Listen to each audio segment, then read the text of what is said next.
Question 32 का जो दूसरा और में दे रखा है, state and prove Newton's law of cooling. State and prove करना आपने न्यूटन्स लॉ ऑफ कूलिंग। क्या है Newton's law of cooling?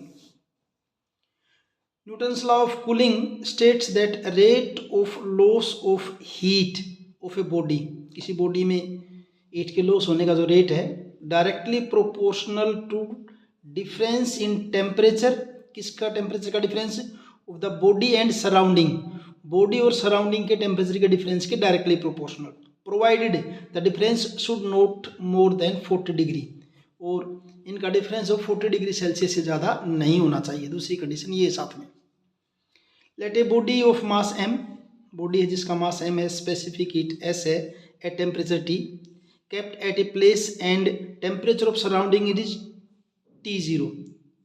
Surrounding का टेम्परेचर T0 है, बॉडी का टेम्परेचर T है, बॉडी का टेम्परेचर I है, T is greater than T0। तो क्या कहा था? Rate of loss of heat यानी कि dQ/dt, रेट अभी स्मॉल है, proportional to T minus T0, और dQ/dt कॉन्स्टेंट ऑफ प्रोपोर्शनल लगा दिया K into T minus T0। The heat in a body is given by, किसी बॉडी के अंदर हीट का फॉर्मूला क्या? Q is equal to mst।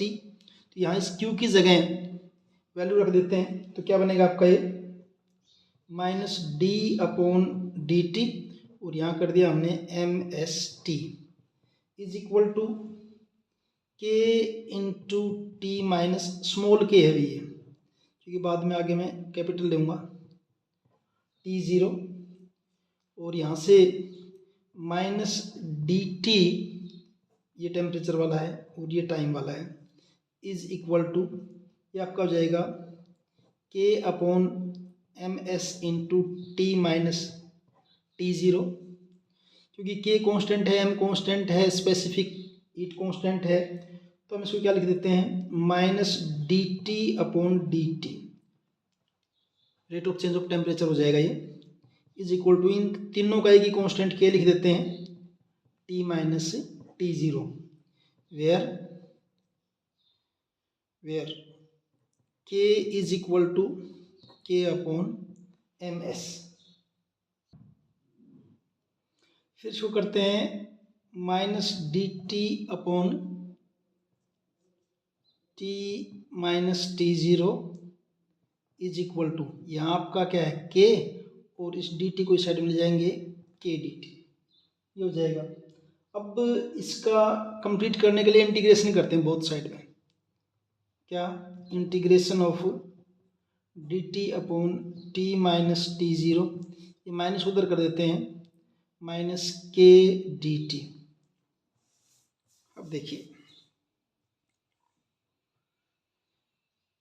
ये इंटीग्रेशन dx/x log हो जाएगा, ये क्या बन जाएगा आपका? log e और T minus T0 is equal to minus K का क्या हो जाएगा? KT, और प्लस आपका क्या है? C, और ये C आपका यहाँ पे क्या है? Constant of integration. C आपका यहाँ पे क्या है? Constant of integration.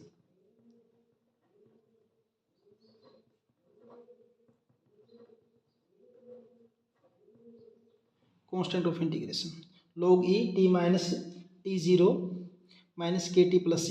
और ये अगर इसको कंपेयर करें तो क्या स्ट्रेट लाइन की इक्वेशन है, तो अगर इसको कंपेयर करें तो दिस इक्वेशन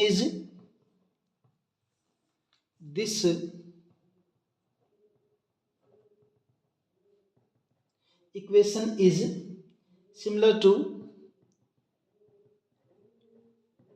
टू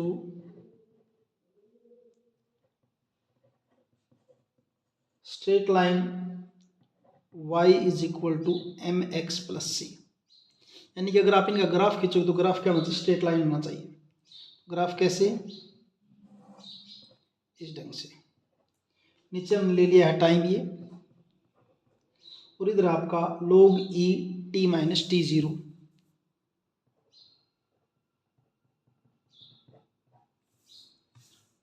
इसका जब ग्राफ खींचेंगे तो आपका आएगा स्ट्रेट लाइन ऐसे।